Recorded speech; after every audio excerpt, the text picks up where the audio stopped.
ইচ্ছে করলে এখান থেকে চলে যেতে পারো। পারো, বলো, পারো। তোমার অনুমতি না নিয়ে আমি কোথাও যেতে পারি না। আমি যদি অনুমতি না দিই, যেতে না দিই, কি করবেন আমাকে নিয়ে? চিরদিন তুমি আমার কাছে আমার হয়ে থাকবে। বল, বল থাকবে, বল। কমলদাকে তো চিরদিন তোমার যাকে তুমি এমনি হয়েছ। তখন আমি সোজা মানুষ, আমি ভাবের কথা বুঝি না। জীবনে আমি তোমাকে সবচেয়ে বেশি ভালোবেসেছি।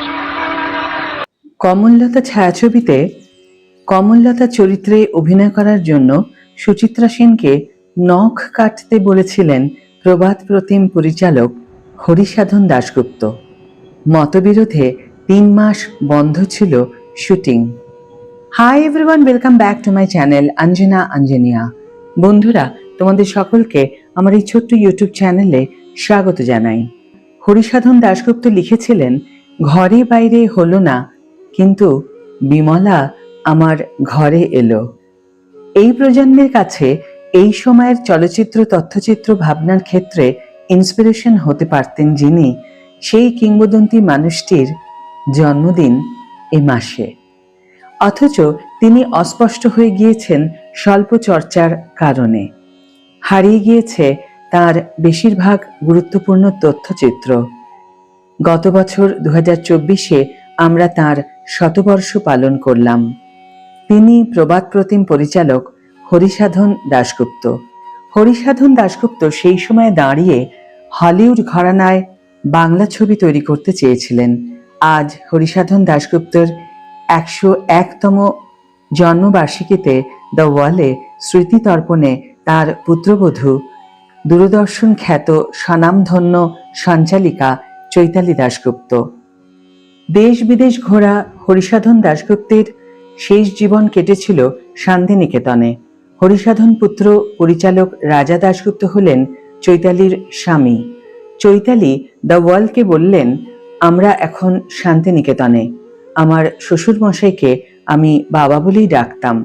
বাবার জন্মদিনের কদিন আগেই শান্তিনিকেতন অর্থশিলাতে হরিসাধন দাশগুপ্তের কোণারক তথ্যচিত্র ও একই অঙ্গে এত রূপ ছবিটি দেখানো হলো।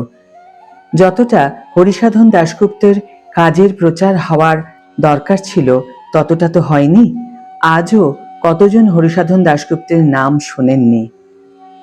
বাবার সমসাময়িক বন্ধুদের যাদের নাম হয়েছে তারা কিন্তু শুরুর দিকে বাবার সঙ্গেই কাজ করেছেন। যেমন বাবা প্রথমে ঘরে বাইরের স্বত্ব কিনেছিলেন, সেটির চিত্রনাট্য লিখেছিলেন সত্যজিৎ রায়। এসব পথের পাঁচালীর বহু আগের কথা বলছি। এই তথ্য অনেকের কাছেই চমকপ্রদ যে সত্যজিৎ রায়ের বহু আগে হরিসাধন দাশগুপ্ত ঘরে বাইরে করবেন ঠিক করেছিলেন। চৈতালি দাশগুপ্ত এ প্রসঙ্গে বললেন, সত্যজিৎ রায় হরিসাধন দাশগুপ্তকে বলেছিলেন, কলা ভবনে ওনার এক জুনিয়র আছেন সোনালী সেন রায়, তাকে বিমলা মানাতে পারে। পছন্দও হলো বিমলা, কিন্তু ঘরে বাইরে আর হলো না। হরিসাধন দাশগুপ্ত তাই লিখেছিলেন, ঘরে বাইরে হলো না, কিন্তু বিমলা আমার ঘরে এলো। সোনালী সেন রায় হয়ে গেলেন সোনালী দাশগুপ্ত। আরও একটা ভুল তথ্য চতুর্দিকে ঘুরছে। জন রেনোয়ার দ্য রিভার ছবিতে সত্যজিৎ রায় সহকারী ছিলেন, কিন্তু এটা একদম ভুল তথ্য। হরিসাধন দাশগুপ্ত চিফ অ্যাসিস্ট্যান্ট ছিলেন। সত্যজিৎ রায় কদিন অবজারভার হিসাবে কাজ করেছিলেন। হরিসাধন দাশগুপ্ত এবং রামানন্দ সেনগুপ্ত চিফ অ্যাসিস্ট্যান্ট ছিলেন দ্য রিভার ছবির। সত্যজিৎ রায় হরিসাধন দাশগুপ্তর বন্ধু হিসেবেই গেছিলেন শুটিং দেখতে। হরিসাধন দাশগুপ্ত সর্বাধিক যে ছবি দিয়ে মানুষের কাছে জনপ্রিয় সেই ছবিটি হল উত্তম সুচিত্রার কমললতা। চৈতালি দাশগুপ্ত সুচিত্রা সেন ও হরিসাধন দাশগুপ্তর রসায়ন কেমন ছিল তা জানালেন। চৈতালির কথায়, বাবাকে যখন সুচিত্রা সেন ফোন করতেন আমি অনেকবার ফোন ধরেছি। হরি কি আছেন বলতেন শ্রীমতী সেন। তবে অনেকেই যেটা জানে না, কমললতার শুটিং 3 মাস বন্ধ ছিল। বাবার সঙ্গে সুচিত্রা সেনের মতবিরোধ হয়েছিল। কমললতার চরিত্রে সুচিত্রা সেনকে ওই চড়া মেকআপ করতে হরিসাধন দাশগুপ্ত অনুমতি দেননি। হরিসাধন দাশগুপ্ত মিসেস সেনকে বলেছিলেন কমললতা হয়ে উঠতে, হাতের নখ কাটতে, অত চড়া আই মেকআপ না করতে, কিন্তু উনি শোনেননি। আরো কিছু কারণ ছিল। সে কারণে 3 মাসের বেশি ছবির শুটিং বন্ধ ছিল। সুচিত্রা সেন বাবার কথা শোনেননি শেষ অবধি। অত মেকআপ করেই উনি অভিনয় করলেন। ছবির কাজ শেষ করতে বাবা মিসেস সেনের সঙ্গে আর তর্কে জড়াননি। এত বছর পর যদিও হরিসাধন দাশগুপ্তের নেতিবাচক প্রচার আর পুত্রবধূ চৈতালি চান না। বাবার কাজ, বাবার সৃষ্টির কদর যেন পরবর্তী প্রজন্ম করে, সেটাই তার চাওয়া। বন্ধুরা, এই তো ছিল কিংবদন্তি নায়িকা সুচিত্রা সেনের সাথে প্রবাদ প্রতিম পরিচালক হরিসাধন দাশগুপ্তের রসায়নের কথা। এখন এই ভিডিওতে আরো একটি বিষয় আমি তুলে ধরার চেষ্টা করব। তা হলো উত্তম সুচিত্রা ঘরের ভিতর, থমথমে পরিবেশ, হঠাৎ সুপ্রিয়া এসে দাঁড়ালেন সেখানে। সুচিত্রা সেনের সঙ্গে আলাপ করার ইচ্ছেটা পরিচালক নির্মল দেকে জানালেন তিনি। সুপ্রিয়া দেবী বলেন, তখন নির্মলদার বসু পরিবার ছবিতে অভিনয় করছি আমি। সিঁথির মোড়ের এমপি স্টুডিওতে সুচিত্রা সেনের সঙ্গে দেখা। সুপ্রিয়া দেবী শুনেছিলেন সুচিত্রা সেনের নাকি দারুণ অহংকার, পরিচিত ছাড়া কারো সঙ্গে নাকি কথা বলা তো দূরের কথা, দেখাও করতেন না। তাই মনে মনে ইচ্ছে থাকলেও সুচিত্রার সঙ্গে যে একটু আলাপ করবেন তা ভাবতে ভাবতেই দিন কাটত। তবে সিনেমার পর্দায় যখন সুচিত্রা উত্তমকে দেখতেন, সেই জুটির ম্যাজিকে বারবার মুগ্ধ হয়ে যেতেন সুপ্রিয়া।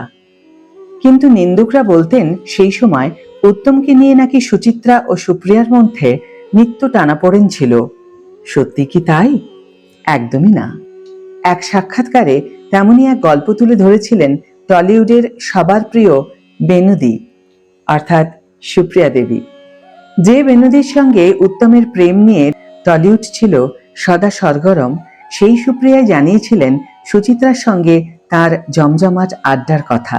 শুনিয়েছিলেন সুপ্রিয়ার বাড়িতে উত্তম সুচিত্রা আর তার সাক্ষাতের গল্প। এক জনপ্রিয় বিনোদনমূলক পত্রিকায় দেওয়া সাক্ষাৎকারে সুপ্রিয়া জানিয়েছিলেন 1954 সালের কথা। উত্তম সুচিত্রার অগ্নিপরীক্ষা ছবিটি দেখতে গিয়েছিলাম। সেই সময় ছবিটি নিয়ে দর্শকদের মধ্যে দারুণ উন্মাদনা ছিল। বহু কষ্টে 2-3টে টিকিট পেয়েছিলাম। সেই সময় থেকেই সুচিত্রার সঙ্গে আলাপ করার একটা ইচ্ছা জেগে গিয়েছিল। আসলে সেভাবে সুচিত্রার সঙ্গে আলাপ তখনও সম্ভব হয়নি। এই সাক্ষাৎকারে সুপ্রিয়া আরও জানিয়েছিলেন, সুচিত্রার সঙ্গে আলাপ করার ইচ্ছেটা পরিচালক নির্মল দেকে জানাই। তখন নির্মলদার বসু পরিবার ছবিতে অভিনয় করছি আমি। সিঁথির মোড়ের এমপি স্টুডিওতে সুচিত্রা সেনের সঙ্গে দেখা। আহা, সেই দিনটা ভোলার মতো নয়। তবে এটা বলতেই হয়, সুচিত্রার সৌন্দর্যের থেকে ব্যক্তিত্বই আমাকে আকর্ষণ করেছিল বেশি। আলাপ হলো, গল্প হলো। আমি রমাদি বলেই ডাকতাম তাকে। পুরনো এই সাক্ষাৎকারে সুপ্রিয়া দেবী আরও জানিয়েছিলেন, আমাদের ময়রা স্ট্রিটের বাড়িতে রমাদি বহুবার এসেছেন। অনেক আড্ডা দিয়েছি। খাবার টেবিলে বসে আমি, উত্তম আর রমাদি প্রচুর গল্প করতাম। আমি নিজে হাতে রান্না করতাম। খাবার টেবিলে উত্তম আর সুচিত্রা বসে থাকতেন। কিভাবে যে সময় কেটে যেত ভাবাই যায় না। আর রমাদির জন্মদিনে নিয়ম করে প্রত্যেক বছর আমি আর উত্তম ফুল পাঠিয়ে শুভেচ্ছা জানাতাম। ফুল ওর খুব প্রিয় ছিল। ফুল খুব প্রিয় ছিল রমাদির। 2018 সালের 26শে জানুয়ারি শেষ নিঃশ্বাস ত্যাগ করেন বাংলা চলচ্চিত্রের কিংবদন্তি শিল্পী সুপ্রিয়া চৌধুরী। তবে উত্তম কুমারের সঙ্গে তার সম্পর্ক, সুচিত্রা সেনের সঙ্গে তার বন্ধুত্ব এখনো ফিল্মি চর্চায় বারবার চলে আসে। এখনো তার অনুরাগীরা জানতে চান সেই সময়কার বাংলা ইন্ডাস্ট্রির অজানা গল্প। কিংবদন্তি এই দুই নায়িকা সুচিত্রা সেন এবং সুপ্রিয়া চৌধুরী এবং প্রবাদ প্রতিম পরিচালক হরিসাধন দাশগুপ্ত এবং অবশ্যই আমাদের মহানায়ক উত্তম কুমারের প্রতি অপরিসীম শ্রদ্ধা জানিয়ে আজকের এই ভিডিও এখানেই শেষ করছি। ভিডিও যদি ভালো লেগে থাকে তাহলে অবশ্যই একটা ছোট্ট করে লাইক দিও, শেয়ার করো বন্ধুদের সাথে, কমেন্ট করে জানিও তোমাদের মতামত। যারা এখনো আমার চ্যানেলটিকে সাবস্ক্রাইব করোনি তারা অবশ্যই চ্যানেলটিকে সাবস্ক্রাইব করে আমার পাশে থেকো, আর যারা অলরেডি সাবস্ক্রাইব করে দিয়েছো তাদের জন্য আমার অনেক অনেক অনেক ভালোবাসা এবং অনেক ধন্যবাদ। আজ তাহলে বিদায় বন্ধু, দেখা হবে পরের ভিডিওতে। ভালো থেকো, সুস্থ থেকো, সঙ্গে থেকো।